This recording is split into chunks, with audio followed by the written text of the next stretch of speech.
Alright guys, Tottenham have just beaten Nottingham Forest by 2 goals to 0 at the City Ground, and it was a good game to watch. Nottingham Forest probably the more dominant side throughout the game, but they couldn't really make much of the possession they had. And I thought Steve Cooper made a bit of a strange decision. Now, I didn't watch the game Forest had against Everton last week, but in the game against West Ham, I thought Taiwo Awoniyi played really well, and I found it a bit strange why he didn't didn't start today, and especially because when he came on, he looked very energetic and was putting Spurs defenders under pressure constantly, especially Davinson Sanchez. So I thought that was a little bit strange when I saw the lineups come out. Spurs went for an unchanged 11, understandably so, because it's working for them. They're getting results. And yeah, Spurs took the lead early on through Harry Kane. He took a shot. It wasn't the cleanest shot ever, just from the edge of the box, and it sort of bobbled into the bottom left corner. And yeah, that gave Spurs the lead, and it was against the run of play because Forest started quite brightly, and they continued to be on top. To be honest, for throughout most of the first half, Spurs had a couple of 5 minute spells where they had a bit of an attacking threat. They had a couple of shots, but the one thing Forest didn't have is they didn't get many shots off. The only shot on target I think they had in the first hour of the game was a shot by Lewis O'Brien, which Hugo Lloris palmed away. So yeah, that'll be a bit disappointing for Forest. They didn't really test Lloris enough, I didn't think. But I think that's partly down to there not really being a proper number 9 on the pitch. They started with a front three of Jesse Lingard, Morgan Gibbs-White and Brennan Johnson. And it didn't work too badly, but it just felt as though that there was, you don't get the same presence from Brennan Johnson you do from Awoniyi or even Surridge if you want to start him. So I thought that was a slight part of where Forest might have gone wrong today. But it was a good performance from them. And they're showing in all of the games I've seen them that they're not going to be a side who are just going to get swept aside by big teams. Because even in their game against Newcastle on the opening day of the season, they didn't get absolutely hammered by Newcastle. It took Newcastle to the second half to get the breakthrough. They beat West Ham, and it was quite an unlucky result last week against Everton, with the goal coming from a momentary lapse in concentration at the back, allowing Damari Gray to run free. So yeah, it's a really positive and just good start. I was trying to think of a word, but I couldn't really. It's a good start to the season from Forest. 4 points from fourth. That's what you need, especially out there. They've played a couple of 2 or 3 decent sides in that as well. So yeah, it's looking good for Forest. Tottenham, on the other hand, though, another 3 points, 10 points out of 12 now. And again today, like I said against Wolves last week, they weren't at their best today, but what they did is they got the job done again. That's what very, very good teams do. That's what teams do who are challenging for titles. I'm not saying Tottenham are going to be challenging for a title come the end of the season, because the reality is they only just got into the Champions League last season, which I mean in itself was a step forward after the past couple of years under Mourinho. So yeah, it's definitely going in the right direction under Antonio Conte at Tottenham right now. But yeah, if we focus on some of the incidents in the second half, we'll start with the penalty. What on earth is Steve Cook doing? I have no clue whatsoever. I think it might have been Son who dinked a ball to the back post. Kane, it looked like he was struggling to get there. Cook was putting him under pressure, and it just looked like one of them where all Cook needs to do is just keep his body in the way, and Kane's going to struggle to get there because Cook isn't the tallest defender ever, so Kane probably had the height advantage over him. But for some reason, sticks his hand up, and it really wasn't needed. Blocks the ball from going across the face of goal. and yeah, rightly so, a penalty is given.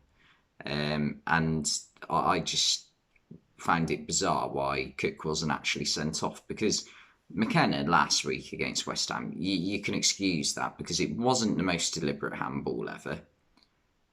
And also there was the keeper like directly behind him, so you can sort of like if it was a red card, I don't think Forest fans would argue against the McKenna one, um, because like there's definitely reasons for and against it being a red card. But this week, Steve Cook, it's a deliberate handball. A deliberate handball anywhere on the pitch is usually given as like a red card, especially if it's like stopping a clear goal scoring opportunity. But that's just common sense, really. I don't know if the rules follow that way, but they should do. Do you know what I mean? They should, if you're denying an opportunity to score a goal with your hand, that should be a red card straight away. But no, it wasn't, and I think VAR got that incorrect. It'll be interesting to see what they say on Ref Watch tomorrow morning. Um, and yeah, Harry Kane took the penalty, and once again, I just had this feeling about Dean Henderson. It was the same goal as 2 weeks ago at the same end of the pitch, where he saved Declan Rice's penalty. And I've said before that I watched him at Shrewsbury, and he just has a knack for saving penalties. And he did it once again. Harry Kane scored something like 21, 22 penalties in a row for Tottenham, and Dean Henderson saves it, and it was a brilliant save once again. But yeah, Kane did manage to score about 10 minutes later anyway to take all 3 points for Tottenham. It came from Ryan Sessegnon bursting forward with the ball, but an excellent bit of defending from McKenna at the back. And yeah, Sessegnon, when his cross was blocked, him and Kane just sort of looked like they gave up a bit. But the one thing I will say is Richarlison didn't give up at all, just kept running and managed to win the ball back, put a cross in, and Kane's at the back post with, one of the simpler finishes of his 187 goals that he scored in the Premier League now for Tottenham Hotspur. So yeah, that finished the game off, but Richarlison wasn't finished there. About 10 seconds after he came on the pitch, he was already down holding his leg after it seemed like nothing happened. And then after it did go to 2-0, he starts juggling the ball when it's played into him. And he's got a few players around him. It's not like he's at one end of the pitch and everyone else is nowhere near him. And gets absolutely clattered by Brennan Johnson and Nico Williams. Richarlison is just like an enigma.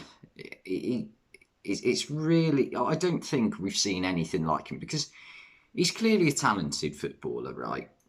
There's no denying that. But I don't think he's anywhere near as talented as he thinks he is. He seems to think he is one of the best footballers in the world, which I'm not going to say that he can't be that one day, but right now he's not really, if we're being completely honest with ourselves. But also he plays into this, he obviously plays into like the whole shithouse role, like, we've seen it with Jamie Vardy, Neil Maupay, and many others in the Premier League. But he does it differently. He does it like Jamie Vardy, there's sort of like that connection he has with the fans where it's sort of like, yeah, like we all love Jamie Vardy. He's this player who's just came all the way up the divisions in the English football pyramid, and he's reached the top, won the Premier League, done everything he possibly could have dreamed of. So, and he does it. He seems to have a good relationship with all fans, pretty much. I'm sure there's a few, maybe Sheffield United, but Richarlison, it just doesn't. It just comes across as like, oh, he's constantly doing everything he possibly can to be a dick. Like, I know there's footballers in the past we've seen, like Luis Suarez, that they do things like that are just like do anything to give your team the best chance of winning. But what is Richarlison getting out of doing that showboating?